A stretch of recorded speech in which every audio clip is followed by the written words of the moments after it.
The different parts, operation and maintenance of a pressurized hand-operated sprayer.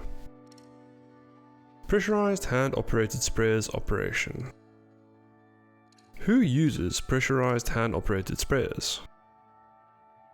Pest control operators mostly use pressurized hand-operated sprayers for the application of pesticides in a wide range of settings.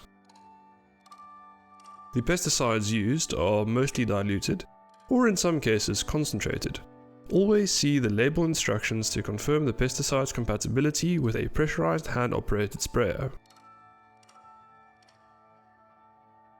What is a pressurized hand-operated sprayer?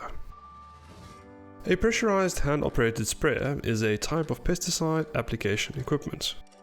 As the name suggests, the pressurized hand-operated sprayer's contents are under pressure in the container of the sprayer.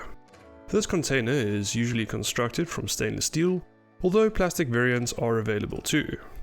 The container's volume typically ranges between 4 to 10 liters. The pressure is created by compressing air with a manually operated or hand pump. This instructional video will focus on the cylindrical pressurized hand-operated sprayer and not the backpack variant. What are the components of a hand-operated sprayer? A quality hand-operated sprayer is shipped with the following standard components: a base, a brass spray pipe with flat spray nozzle, pressure gauge, a safety or vent valve, a brass quick closure valve, pump handle with spray pipe mount, and adjustable carrying straps. Optional accessories can be purchased separately and include a variety of different nozzles, spray hoods, and lance extensions. Where would a PCO use a pressurized hand-operated sprayer? Sprayers offer good control of pesticide placement. They can be used to apply pesticides to a variety of surfaces over broad areas. With certain formulations, little or no residues remain. Applications may be made with minimal site preparation and disturbance. Therefore, they can be used indoors as well as outdoors. Why use a pressurized hand-operated sprayer?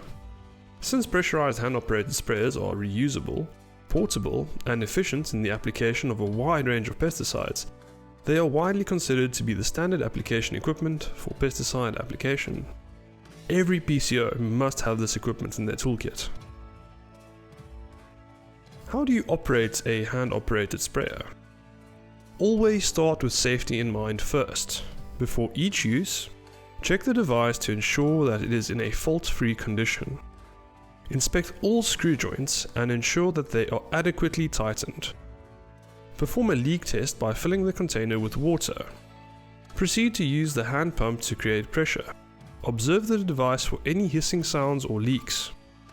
If you observe any of the following problems, the remedies are as follows. If the device is leaking at the screw connection, it means that your hose might be loose. To fix this problem, tighten the coupling nut. What if the spray pattern of the nozzle is abnormal? The nozzle may be partially blocked. To fix this issue, clean the nozzle and repeat the test. If the problem persists, try another nozzle with the same specifications. It is important to note, do not blow out the blocked nozzle using your mouth.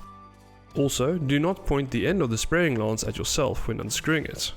Always assume that there is pesticide present, even if you are certain that you filled the container with water. There is always a possibility of pesticide residue being present. The pump does not build any pressure. Well, that means the O-ring on the piston might be worn. To fix this issue, replace the aforementioned O-ring.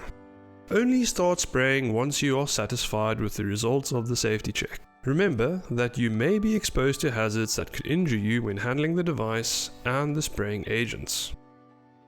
The device must only be operated when suspended in a vertical or steep upright position.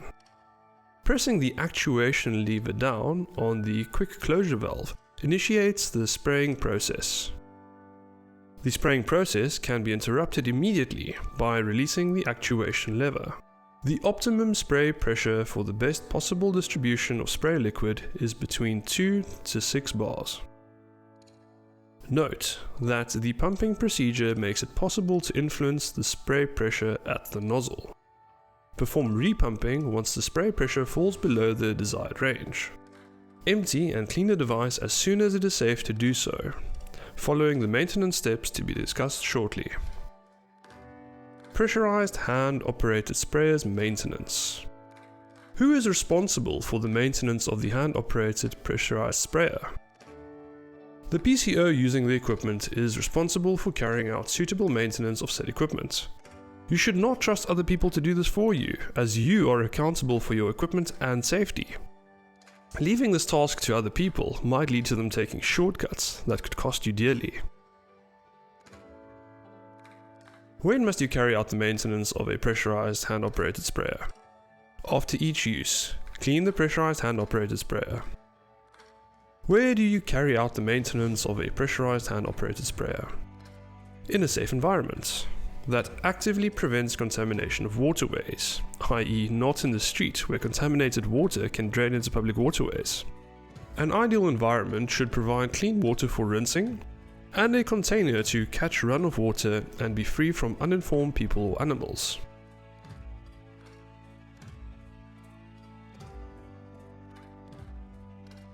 Why must you clean and perform regular maintenance on your pressurized hand-operated sprayer? The device must be cleaned after every use to prevent contamination. You will not always use the same active ingredients or product for every job, and you want to avoid leaving residues from a previous application in your device's container. Regular maintenance of your device will prolong its lifespan and ensure that it always operates as desired. Just like your motor vehicle, failing to service your equipment will result in component failure and unnecessary expenses. How do you carry out the maintenance of a hand-operated pressurized sprayer? Ensure that you wear adequate PPE, as you are handling potentially hazardous chemicals. To empty the device, first you must depressurize the container. All quality pressurized hand-operated sprayers should have a button that is pressed to facilitate this process. The escaping air should make an audible hissing sound. Do not inhale this escaping air. Ensure the device is depressurized by pressing the actuation lever down. If nothing is ejected, the pump is depressurized. Remove the pump component by unscrewing it with the pump handle. Continue to pour the contents of the container into a suitable separate container for disposal. Remove the hose as well as the connected lance, nozzle and handle with spray trigger. Thoroughly rinse all components, including the sprayer's container, with clean water, and take care to contain the contaminated water that results from this process. The contaminated water should not end up in waterways and must be disposed of with the container contents in an appropriate manner. Prolong the life of your pump's O-ring by lubricating it according to the device manufacturer's instructions. This process might be as simple as applying petroleum jelly or silicone grease. Always ensure that the lubricant is compliant with the device manufacturer's instructions to prevent voiding the device's warranty and to prevent any safety issues from arising. The wrong lubricant can corrode your pump's O-ring and even damage other components. Repairs. If you observe any damage to your device's container, do not attempt to weld or solder it yourself. It is advised that you take the damaged device to an authorized service center for repair. This is very important, as these DIY repairs will void your device's warranty and compromise the device's integrity. Storage. It is recommended to store the device with the hand pump component separate from the device's base. An ideal storage space protects the device from prolonged exposure to sunlight.